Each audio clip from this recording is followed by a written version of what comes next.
Welcome back to the Even If podcast. I'm Kinsey. And I'm Sarah. And today's episode is all about female friendships. So we are going to dive right in. Yeah, girl. And talk about female friendships. And we wanted to start with, what does the Bible say about friendships? And so we wanted to open up with Proverbs 27:17, which says, as iron sharpens iron, so one person sharpens another. I love that verse. I love that verse too. And I think there's a lot about friendship and stories about friends within the Bible, but that's such a great verse and thinking about what good godly friendships are like. And I think you are that for me.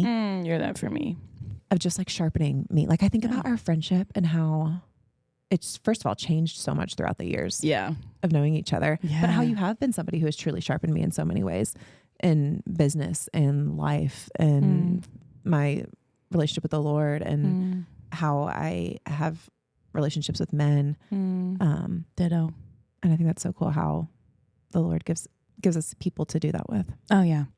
Yeah. I think female friendships is, and for me, my female friendships are, outside of my relationship with Jesus, like the most important thing in my life. And I don't know what I did. I know I don't deserve it, but I would say I have the best female friendships. And you are right there, like top of that list, because I am just so grateful for the way that the Lord has. We were just talking about this before we started recording, just our friendship over the years. We met when we were 26, 25. I was 26, you were 25, I think. Yeah, something like that. 26. So it's been 8 years of friendship, and now we've gone through just like working together. Which I think our story's even fun. And we shared a little bit about it on episode 1, but we started as coworkers. And I mean, I remember, were you part of my interview process? I think so. I think I remember Olivia and Michelle. Yeah. Which is hilarious that the girls who interviewed me became some of my best friends. Yeah, it's so wild. But yeah, I think you were part of it. I remember emailing you to like set up my interview or whatever it was. Yep. So yeah, we started as just kind of formal coworkers. I don't know, as formal as you and I get. It's formal. When we were once upon a time in the corporate world. And yeah, what did that friendship started as? Yeah, coworkers we were both assistants, serving, team lead, like a leader. Yep. And so I think we did like work emails back and forth. And then it turned into, how are you? Like, oh, do you want to hang out outside of work? Yeah. And sharing books and fun things with each other, talking about boys, giggling under our desks. Literally. Yeah. And then our friendship honestly kind of changed after that. I mean, we were close for a while. Like I remember going and laying out at the pool with you and doing dinners and things in groups. But I feel like our friendship, when you left that job, I left shortly after, a couple months after too. I think we both were there about the same time. Yep. And we kind of stopped talking. Yeah. I think it's interesting when you do daily life with people and you see them every day and then you don't. It's really easy it's just probably also pretty common to just not talk every day unless you're making like an exuberant effort. Yeah, you have to be intentional. And you have to be really intentional. And we were in our, late 20s at that point, or like mid 20s. So yeah, nothing bad happened. We just kind of stopped talking. You moved to Colorado. Yeah, I left that job and moved to Colorado, and you had just started Full Ride. Yep. And so I think we were kind of just both doing our own thing, and it's not like anything happened. We just moved on. Yep. And we're doing other things and our attention was elsewhere. I remember still like, obviously we would message back and forth occasionally, like through social media, but I don't think we kept up a ton in that season. Right? No, I don't think so. And then I don't know. I see a lot of, all I see is really black. I think I blacked out a couple years of my life. COVID. What happened there? Starting a business. But I do remember I moved to Austin. You moved to Charleston. And we would DM each other. We would text each other sometimes about honestly, our relationships. Yes. That we were in at the time. Yeah. which is so funny. So interesting. We wanted to do that. I think it's probably because when we were working together, we talked so much about relationships that if you ever saw me post something, you would text me and be like, who's this guy? Or what's this about? And I think we would always talk about how we're praying for each other on our single girls list. Yes. And I was like, you're on my list. And I would just do that. I need to do it again. It's been a little while, but I would write a list of the single girls I'm praying for. And you were always on that list for years, which is funny. You would tell me that. I think we just sweet. Yeah. And then it wasn't until we started texting about me moving back to Nashville and starting a podcast together that our friendship took another turn. And we got closer. Yeah. So close. And honestly, I told Sarah this last week, but truly one of, if not the best gift God gave me in 2024 was Sarah, because not only having her back, but also just having her in a season that is so similar. Like we're both walking in singleness in our 30s, loving the Lord deeply, chasing after him. We love our lives. We're close with our family now. We both live close to our families. So, and we have both friends that are married with kids and friends that are married, and we have women that we're leading in singleness. And it's so just, I feel so held to have you and to walk through things with you. Such a gift. It's been such a gift. And to know that God is that good and that kind, to be like, here's someone that you already trust, that you already love. You're going to do this podcast together where you're going to use the things that I've walked through with you to help other women. And then in the process, this is going to hold you, through your singleness, because it's very rare to have women that have the same values, that love the same things that you do, that have the same humor, have so much fun together, love Jesus the way we do, and we're both single still. I know. Because it does look very different when your friends are married, because it just does. Their lives are just different. Yeah. Well, to have somebody too that's like, you're not 28 and single and talking about how hard it is. Exactly. Even though I know that is hard because I was 28 and it was hard, but to be in your 30s and still feel this is such a gift that our lives are parallel right now. And it's like, I also think we found each other in that though. It didn't just happen. No. I think because of probably our circumstances is what led us to together, and then we just became closer because of where we're at and our intentionality of spending time together and wanting that. But it's like, there are times where I have longed for this friendship or something like that. Like I remember when I first moved to Charleston, I knew nobody there, and I prayed on my prayer list. I was like, my number one thing is that I want one girlfriend to be close with. And within my first couple months there, I met a girl. We were at a concert. She was the exact same age as me. Wow. Both 30, both single. She talked about the church she went to. We talked about surfing. Wow. We talked about skating. We were both wearing Vans. We both were at this indie concert, which is honestly so not me. Yeah, but I was like, wait, what? Yeah, I don't know. But we were there and just had so much in common. I love and that. hit Is that it Summer? off. It was Logan. Because Summer I already knew from childhood. Okay. Yeah. Oh, yeah. Sorry. But this is Logan. And she and I just hit it off and instantly became friends. And funny how the Lord used our story. A year later, I was her roommate, and we were living together and going through a relationship together and breakup. And it was just like she was the biggest answer prayer that I had in Charleston. I was like, I want one close, really, really close, godly, single girlfriend. And she was that. Oh. And it's like, then I came back here and I was literally praying that same prayer. And I didn't even have you in mind. Like I didn't even have anybody in mind. I just was like, Lord, I want this. I want this. I want this. And then you came out of nowhere. And I was like, that is the answered prayer of having that. And so how cool that in his timing, he orchestrates that to bring people together for that. I love that. And I think, honestly, I will say to all the ladies listening, you guys prioritize your female friendships, whether you're single, whether you're dating, whether you're engaged or married. Like, you need your girls. You need your girls. And so having Sarah has been the greatest gift, being back in Nashville and walking through primarily singleness and just where our hearts are at and our longs to be. We both want to be moms so badly. And so we get to hold each other in that and encourage each other in that. And it's been such a freaking gift. Such a gift. How would you say female friendships have shaped your faith? Well, I mean, honestly, my female friendships in college led me to faith.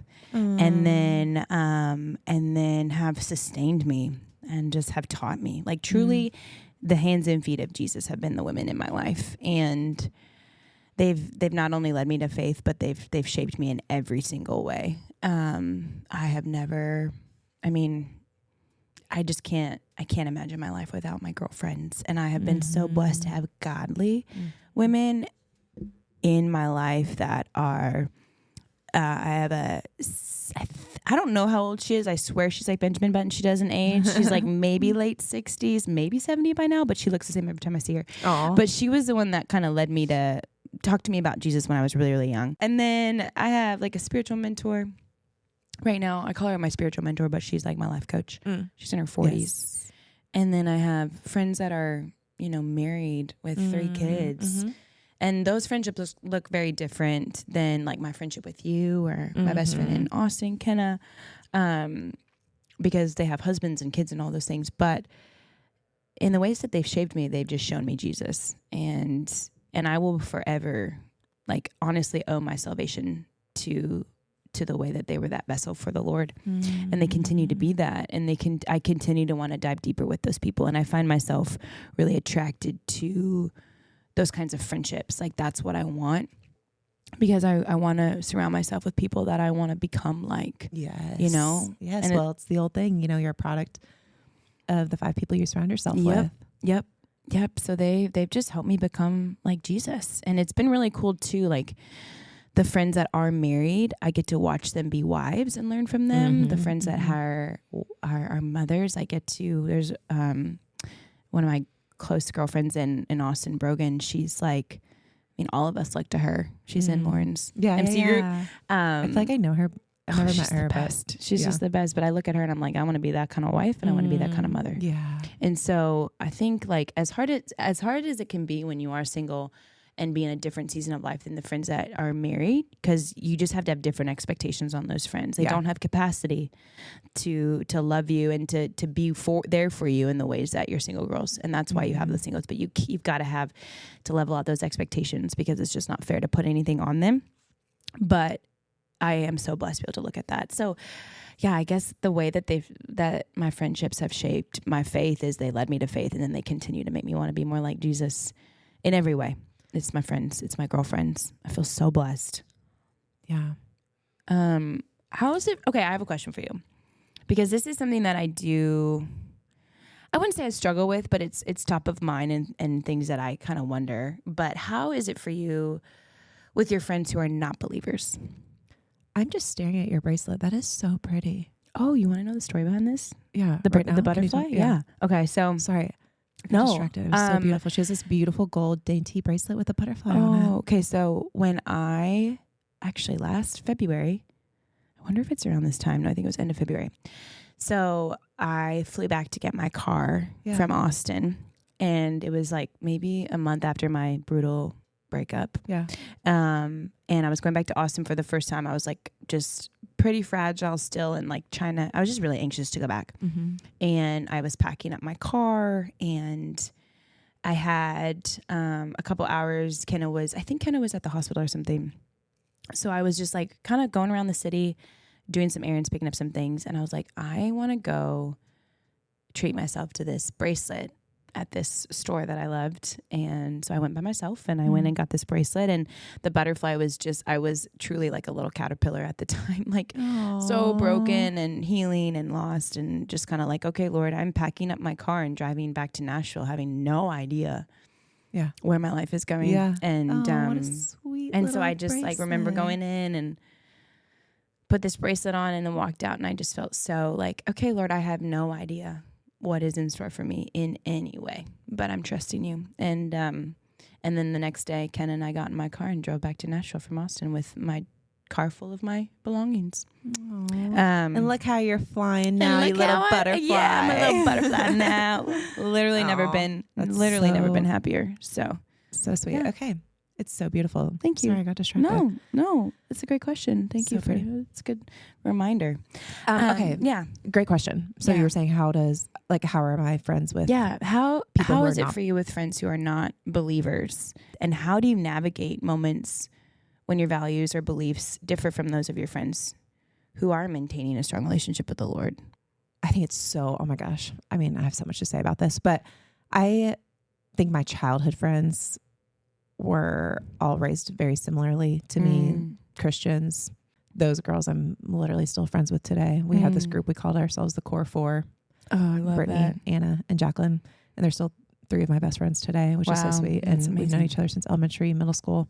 It's precious. So sweet. And so I think those girls have always kind of been like the Core Four. Like they're my staple girls. They've known me since I was a child. And so to have that is really, really special. And they're kind of girls I can fall back to. I can always go to. They're always there. They know my family. They know my brothers. They know everything.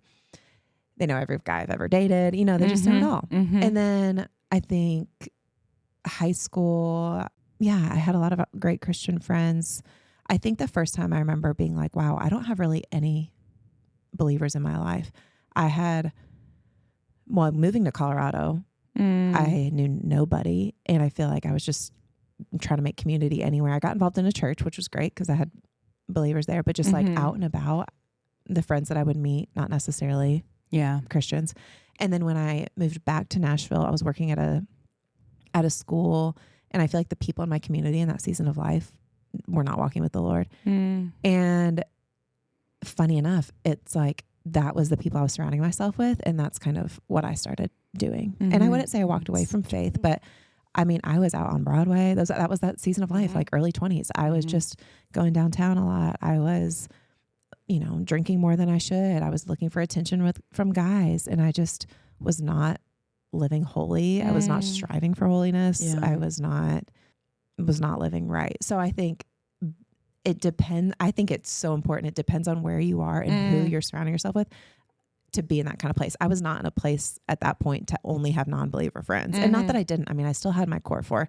I still had other believers in my life, but it's like I was not investing the same amount of time in them. It was just like they were there. And I was really investing in these friends who did not know the Lord. And as a result, it brought me down. Yeah. And so it's like, I think there is a time and a place to be with people who have different beliefs and values. Absolutely. Yeah. But you also have to still be pour into others. Like you still have to have that core, that foundation, or else you can become a part of the world so easily. And like that is part of it for me. And so I remember I just was like, I have to get out of this season. I was living in East Nashville, just in a not great place. So I moved down to Franklin. I was around my family who are believers.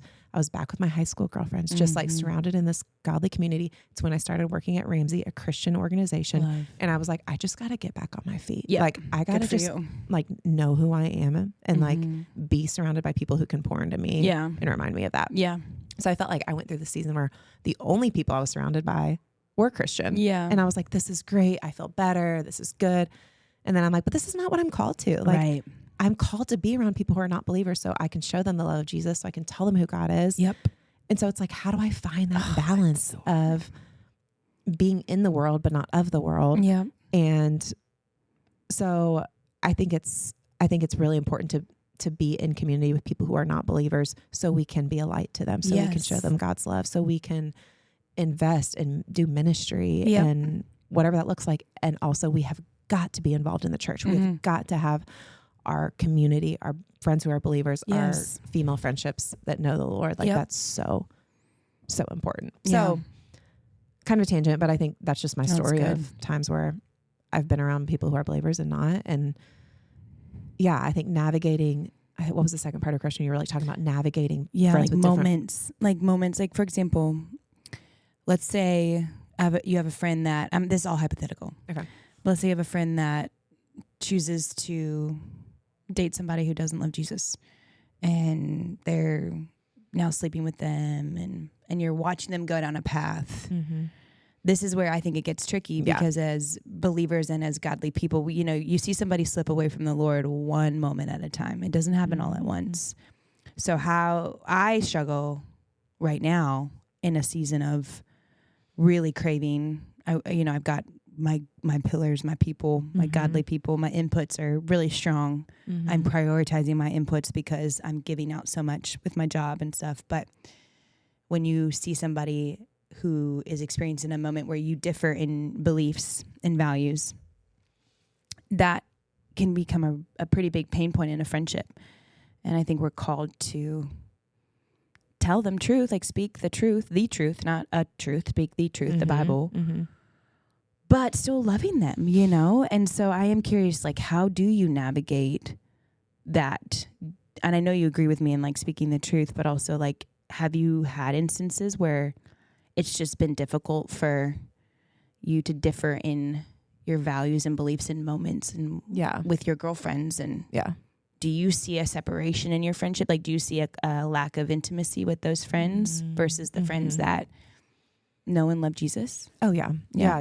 I think one thing is I do have friends who are dating somebody who does not know the Lord and they are sleeping together, but they're also not claiming to be a Christian. And so if you're not a Christian, you're not called to necessarily walk the walk. Yeah. And so I have friends who I adore and they're finding their satisfaction and their joy. I mean, not real joy, but fake joy, their temporary happiness in sleeping around. Yeah. And it's not necessarily my job. They're not my sister in Christ. Right. It's not my job to really call her out and be like, hey, we're not supposed to do that. Or like the Lord calls us to a higher standard. Like that's not my role to her if she's not choosing to walk with the Lord. But because I know the reason we're not supposed to do those things is not because it's like a, angry, fiery God who's going to like strike you down, but it's because he knows what's best for us. And what's best for us is giving our body to one man within the bounds of marriage. And so because of that, I can share what I know about Jesus and what Jesus says about love. But to her, again, if she's not a Christian, then she's not called that way. I can still share what my beliefs are. And I have amazing friends who are not Christian and they let me talk about my faith and I talk about my faith and I'll be like, yeah, I'm not doing this because I feel like the Lord has called me to this. Or yeah, I feel like this is really important in what I'm looking for in a man. And I know that that's not what she's doing. Yeah. And that's okay. But I think I hope to plant seeds and let her hear why I have so much joy, why I'm strong in purity, because I haven't always been strong in purity, but I am because the Lord is helping me do that. That's good. But I think it's a whole nother story when it is somebody who I know is a believer and who is not making choices that we're called to. Yeah. Because I've been there and I have needed girlfriends to look at me and be like, Sarah, like those times I was living in Nashville, Sarah, like this is not who you are. Or Sarah, we're not called to this. Or, hey, it seems like you're looking for temporary pleasures. Like, that's not going to satisfy. Like you're looking in all the wrong places. And so I think for friends who are believers, it is kind of a different call out of how to do that though with grace and love and understanding. But I do think it's our job as sisters in Christ to call each other out. And you've done that for me. Yeah. And I've confessed to you at times of things I've done, being like, Kenzie, SOS, I have to tell you something I did.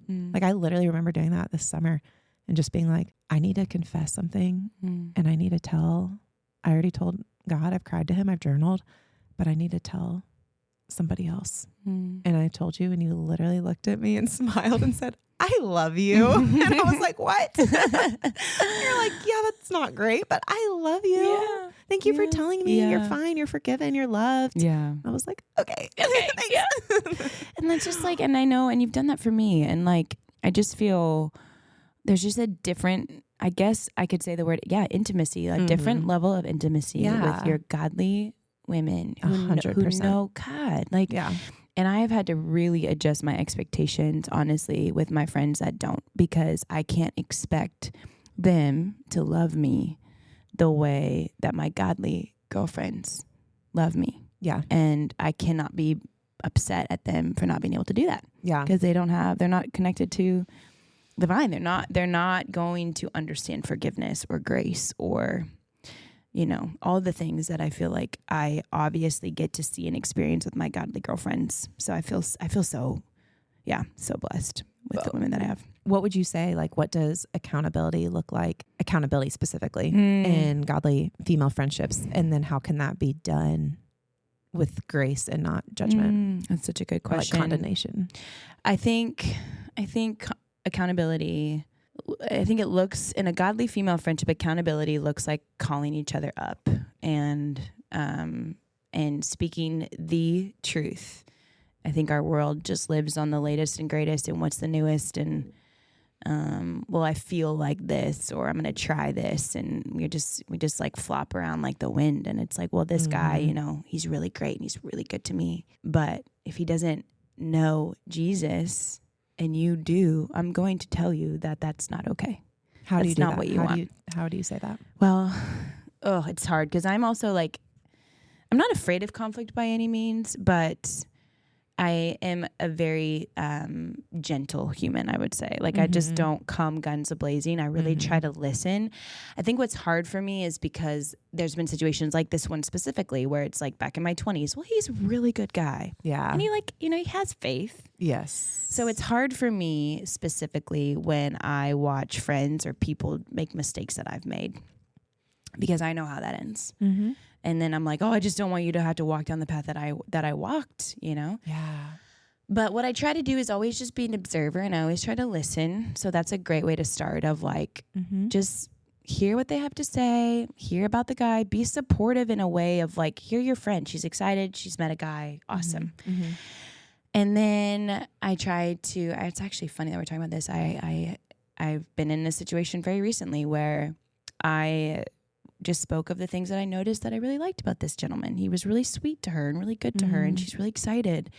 And I want to be someone, I want to always be that person that she comes to for the good and for the bad. Mm-hmm. And then I also just got to say, you know how I really feel.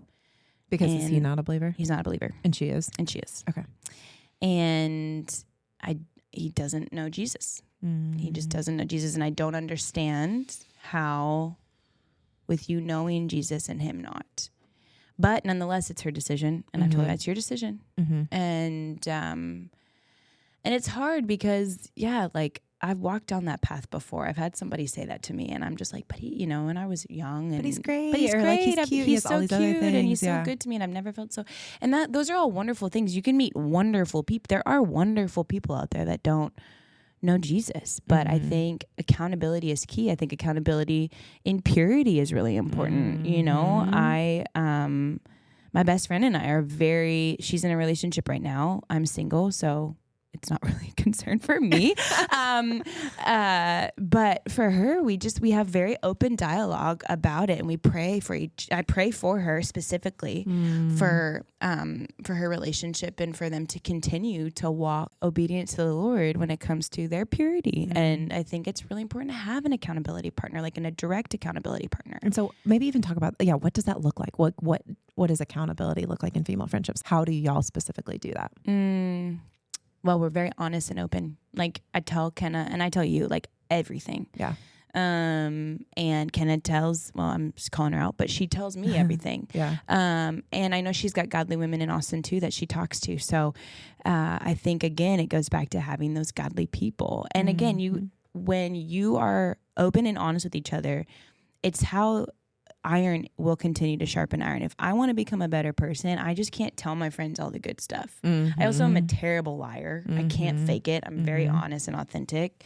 And I want to be able to share, like, I've been sharing some fears with you specifically about just like my struggle with continuing to have courage to hope, and the fears that I have, and just being able to tell you these things that may feel silly, but then for you to speak truth into that. So I think accountability literally has to start with like raw honesty, and to good. Never make somebody ever feel shameful about that. That's good. You know, if they come to you and they're like, hey, I messed up here physically, or I have this really ugly thought, or this is what I'm believing right now, and I know I told you the other day that I'm like feeling this way, and then now I'm like, man, the enemy's, I think, really gotten hold. And then that way, when you can go to your sister in that, and she can come back and say, here's what I know is true, it's fighting the enemy. And it's like it's double down and covering each other in prayer. And that's why I just think, like what, to your point, I think we are called to be, no, not I think, I know we are called to be disciples of all nations and love people that don't love the Lord. But the thing that I've learned over the course of my life is to be very intentional about who I share what with. Yeah. Yeah. And to hold the friendships that don't have the same beliefs and values very loosely, because a lot of times, like, things could go awry, and I've had friends walk away from me and I didn't understand it, but they didn't know the Lord. They didn't want to fight for that friendship or walk through it or talk through it. So I think accountability just comes down to being honest and being open and being raw with each other and loving each other no matter what. And something you just said made me think about this, like an accountability partner who is morally aligned with you, like values, faith, because I can go to some girlfriends, I know the girlfriends I can get to and tell them things, and they're like, that's awesome, how was it, like, oh my gosh, are you gonna go out with him again, like he's so cute, he has this, he has that, and I know that they will encourage me in this, and I'm like, yeah, I'm gonna go out another day, it was so fun, he did this, we went to, and then I know that I can go to you and tell you the exact same story, and you're like, Sarah, why are you going out with him? He doesn't treat you right, he doesn't love the Lord, he's not your guy, you know. And it's just like, so who your accountability partner is, I think really matters, because we can find the right people to tell us what we want to hear. And I have certain people that I'm like, I know I can tell, and they will just hype me up no matter what I'm doing and support me. But I'm like, that's not accountability. No. Like, I need somebody to look at me and be like, Sarah, that's not it. That's not who you are. This is not who the Lord has for you. It's that's the easy life. That's like the easy road. And I've done that. I know exactly who to go to when I knew in my gut that what I was doing wasn't right, but he's such a good guy. Again, back in my 20s, where I was just like, he's a really good person. Yeah, like you can date a really good person. But if you want to follow Jesus and you claim to be a follower of Jesus, it is your responsibility to surround yourself and invest and cling to the people that are going to tell you things you don't want to hear. We can manipulate it till we're blue in the face, but like, I don't want a life like that. And you can always tell in your gut when you're justifying it. Like, I can tell when my friends, like, they know I'm going to tell them what I think. And so a lot of times they just don't really they stop telling me stuff. And I'm like, okay, I know. And like, I can't force them to tell me anything. They know I'll be there for them when it falls and fails and they get hurt. But until then, it's like, okay, I can't force you, but like in your gut, you're like, I'm justifying this. And I think also it comes with life experience. You and I both, just being at our age now and walking through the things that we've walked through, we're just like, we just know how we want to do it. We want to do it the Jesus way, the only way. The only way. The only way. Yeah. Yeah, and on this topic too, it's so wild. I got a voice memo from a friend, and she was asking for some prayer, and it was on female friendships while we were driving. I was driving down to record with you, and I was like, okay, Lord, we are on the right track. And so this is actually something I told her in my voice memo back, was that I have experienced. And so she basically was just saying, hey, like, I feel like I need to step back or away from this one friendship. She doesn't know the Lord the way that I do, and she's really negative, and I feel like I always feel really bad when I leave time with her, and what do I do? And I just feel like it's time to end the friendship. And I listened, and I know both of these people, so I was like, oh gosh, this is so on point, because I understand what she's going through. So some of the things that I just told her were like, first and foremost, there is going to be a different level of intimacy, like I've said earlier in this podcast, of friendship, and like with somebody that loves the Lord and somebody that doesn't love the Lord. Yeah. And I told her we're called to, and this is a friend that is like so on fire for Jesus. She's newer to faith. And so I just said, we're called to make disciples of all nations. So I want you to guard your heart, and just know that there are certain things, kind of like what I said earlier, that you can't tell, or you can tell, but know that you can't expect godly biblical wisdom back. And so the way that I've had to adjust my expectations is just adjusting what I tell people. And that's hard for me, because I like to share everything. I wear my heart on my sleeve, but I've had to learn, okay, using discernment on who you share what with, and not holding bitterness or frustration or anger towards the people that you can't share that with, that you once could, because it's not fair to them that they can't hold that space for you. They don't know how. They were never taught. They don't know the Lord. And if they do kind of know the Lord, but they're not in a place where you want to be, that's okay. But I do think that we have different types of friendships. And I think different friendships have different strengths and different weaknesses. But I do think we're called to not cut people out just because they don't love the Lord, but I Right. think you can guard your heart from them. And the way that you do that is just be selective in what you share. Absolutely. You know, and don't Yeah. expect them and don't be mad at them Yeah. because they don't tell you something that you want to hear, or you feel like worse when you leave them than when you were with them. I would say that's probably an indicator that you spend less time with them. Yeah. But they probably also an indicator that they need you in their life. They need your light. They need your love. So kind of knowing, hey, when you go in with that friendship, maybe you're the one that's giving the advice. Maybe you're the one that's pouring out, and that's exhausting. So make sure that you protect your heart in that. Have very loose expectations, love them like the Lord would, and then make sure that you're going to people where you can have really solid inputs and you're being poured back in. Yeah, that's If you're not doing that, you're going to feel very depleted, and then you're going to have nothing to give, and you're going to be frustrated. And I can say, because I've been there. That's so good. So, and I think I use this a lot with my life coaching clients. It's like, okay, think about your circles. Like we have circles of friends, and this was something I had to learn too. It's like when I was in college, I played soccer. I was in nursing school, so I had that whole community, and I was in a sorority, and I had that whole group of girls. I had so many friends, and then I still was keeping up with friends in high school and my middle school friends, and I just like felt like my world was so big, and so my circle was so big, and I was like, I'm trying to be a good friend to all these people, and I'm trying to keep up with all these people and do all these things and know everything about their life, but then I'm missing everybody's birthdays because it's everybody's birthday every day. Yeah, like, it's a lot. And it's just like, I don't know how to be a good friend. Yeah. And I realized the big circle. So like, think about, there's 3 layers of circles, and this outer circle is all these people that I know. It's the people that I see at work, at school, at sorority, whatever it was. All those is that big circle of friends. And I'm nice to them, and I know their name, and they know my name, and I'm going to ask how their week was, and I'm going to be intentional when I'm with them in that moment. But outside of that, like, that's exhausting and depleting. I can't do that with everybody. No. And then I have this middle circle. This middle circle, they know who I'm dating. They know what's going on. They know the highs and lows. They know me fairly well. But then this inner circle, and it's like this inner, and I think in that middle circle too, oftentimes is, well, you can have friends who are non-believers as well.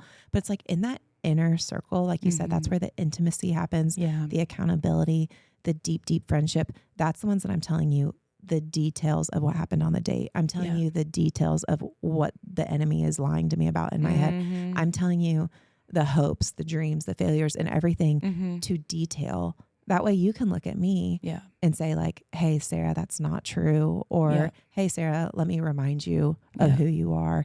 And if I were to do that and tell all of those things to that massive, big group, 1, I'm exhausted. 2, they don't need to know all of that. No. And it's just like, it's spreading myself so thin. And so it's like an exercise I'll do with girls is like, put your people in your circles and say who is in the front row, who is in the inner circle. And honestly, sometimes it's 3 people. It's very 2 normal. or 3 people. Like, you know, and I think the middle circle, it can be, 5 to 7 people. And then that big circle is everybody else. And knowing where people go. And so it's like, maybe your girlfriend who sent you that voice memo had somebody in her inner circle who maybe just needs to go a row back.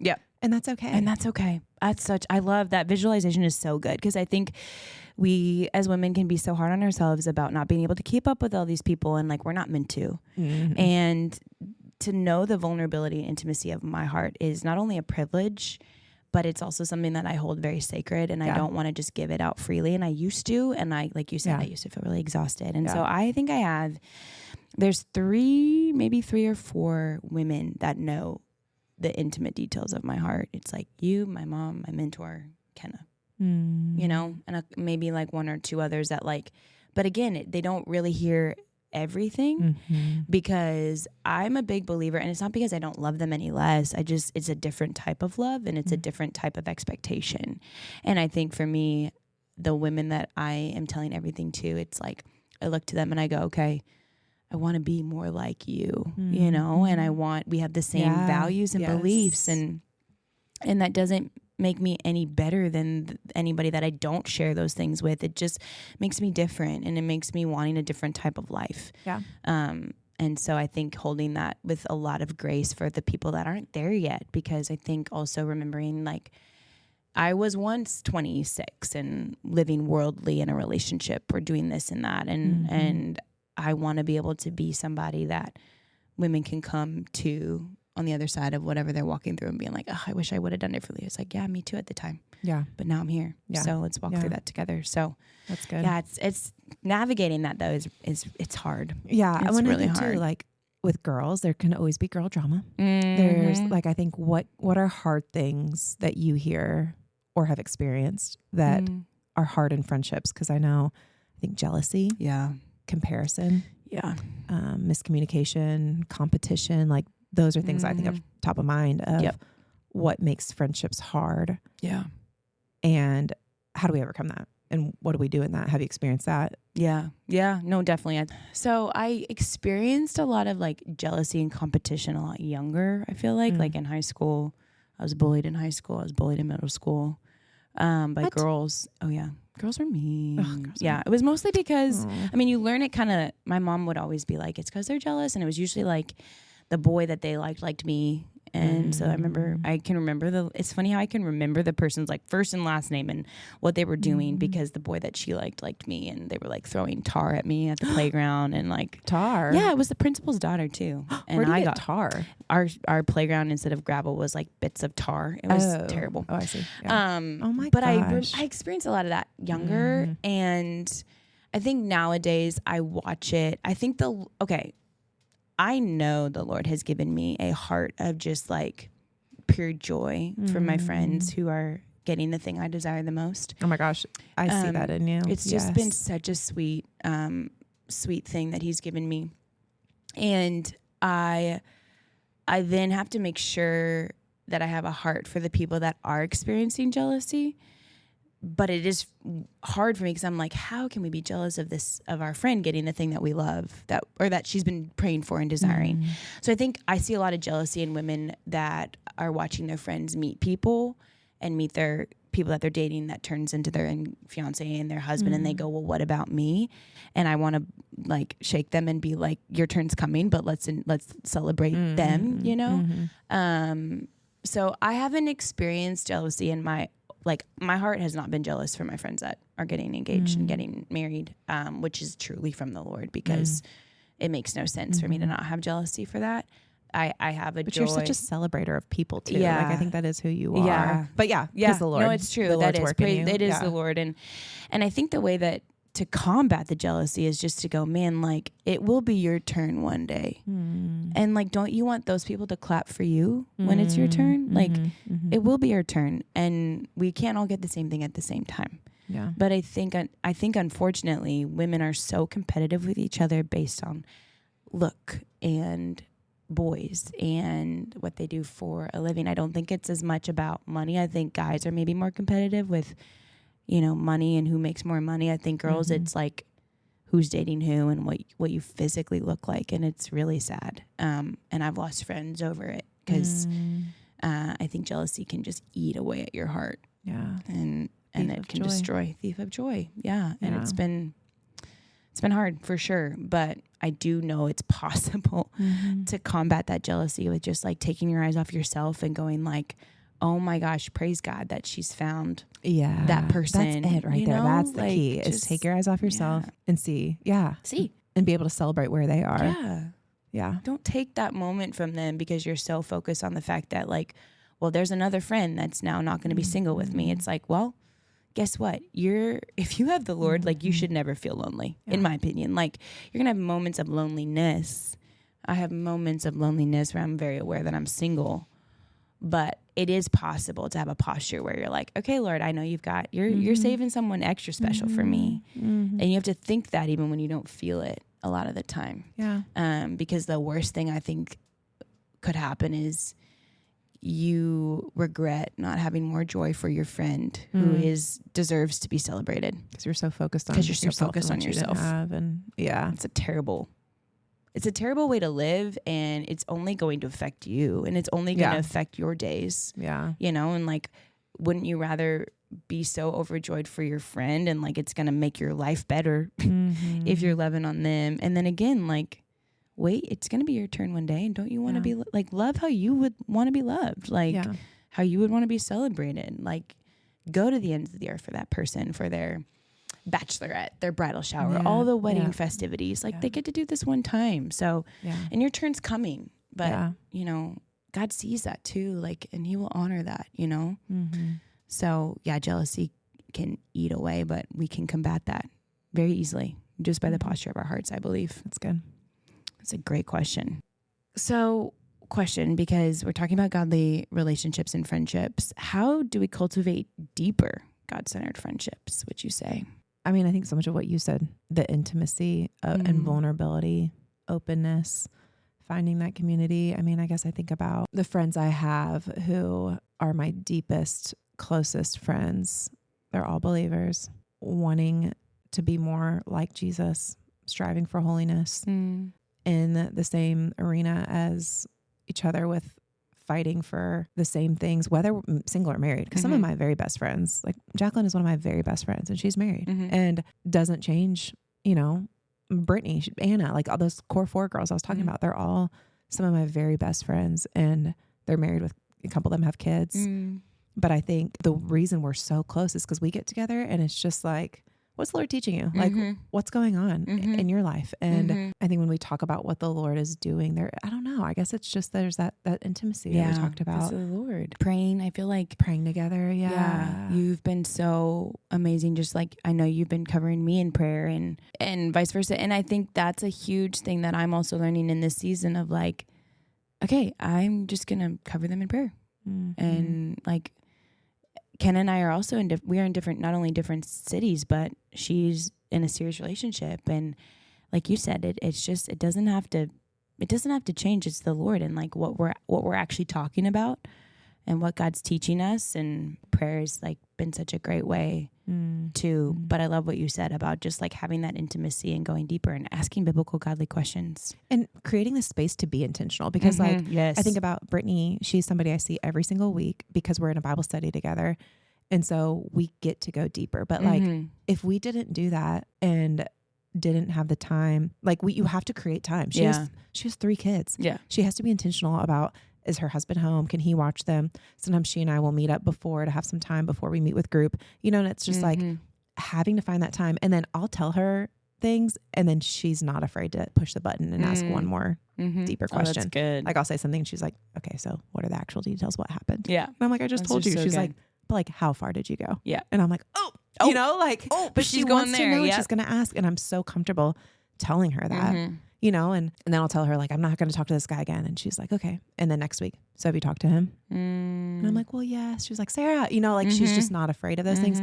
Something that happened last month, we were talking about word of the month and we were encouraging each other. And she was like, I've never really done that. I need accountability with it. I was like, okay, well, let's think right now. What are you going through? Love. What is the Lord teaching you? So good, sir. And so it's like in that moment, we're like, okay, well, let's call each other out. What is it? And she was like, you need to follow up with me. Like, I need to find a verse that, you know, to put with my word to like really be praying and like studying that scripture. I'm like, okay. 2 days later, I text her. So Britt, what's your verse? She's like, okay. And she sends me what she's been reading in the Bible. Good. And it's like, we have to push that button, like dig deeper. And she's somebody that like, I will dig. And I know she'll dig with me too. To have people like that in our lives that we're intentional about. And she's somebody that's close in my life proximity. So I'm able to do that with like you. I see you all the time. I do that with you. And then I have friends who I don't see all the time, but Jacqueline, Summer, those are 2 of my girlfriends in other states, you know, Logan, I'm able to call up or send a video message or have that intentional time to say what's really going on. Yeah. I love that because it is possible, even if your best friend doesn't live in the same city or the ones that you're feeling really close to don't live here. It's like, well, then you just have to be extra intentional, you know, totally. And there's a way to do it. There's always a way to keep those friendships close, even if it looks a little bit different, you know, but I really feel like if there are godly women in your life and you're blessed to have them, like just dive deeper, make the effort. It's so worth it. And if you're looking for that, church is a great place to start. Yeah. Get involved in a house church or a Bible study or a small group. Or, that's such good advice. You know, reach out to somebody and get one-on-one time with them. I mean, there's so many ways to do it. And women, we love to talk. So just take them a coffee and like go on a friend date, you know? I think that's that's so good. And I remember when I moved back here, like I said, you came out of nowhere. Praise the Lord. Thank goodness. Like I had you. But it's like, I remember I also found my friend Madeline, who I've shared about. Like I found her on social media, on Instagram. And I knew she loves fitness. She loves the Lord. She was single. I could tell she was dating a guy, but not married. And I was like, I want to be her friend. And I'm so like, cool. I literally asked her out. I was like, hey, I love it. Literally. Do you want to go on a walk or get coffee? And we get together, bam, we're like Yep. instantly talking about healthy eating, no Yep. seed oils, like Yep. just like all this in common. And it was so fun. And it is kind of like, we laugh talking about our first hangout was like a first date of just the way. But it is. Yeah. And sometimes you kind of find who are those people that are walking the walk Mm-hmm. and that I want to get to know, and reach out, be intentional, invest. Yep. And somebody has to be the first one to be vulnerable to share really what's going on. And then I think time and experience strengthens those relationships. Yeah. No, I love that.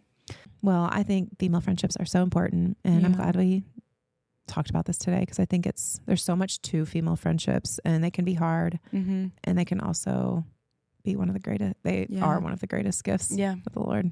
They're worth fighting for. Worth fighting for. Yeah. So And good. Remember Proverbs 27:17, as iron sharpens iron, one person sharpens another. So good. Friendships are such a gift, so important to invest in. We're not meant to do life alone. Let's be intentional in our friendships, invest deeply, and as always, remember, Even if he is still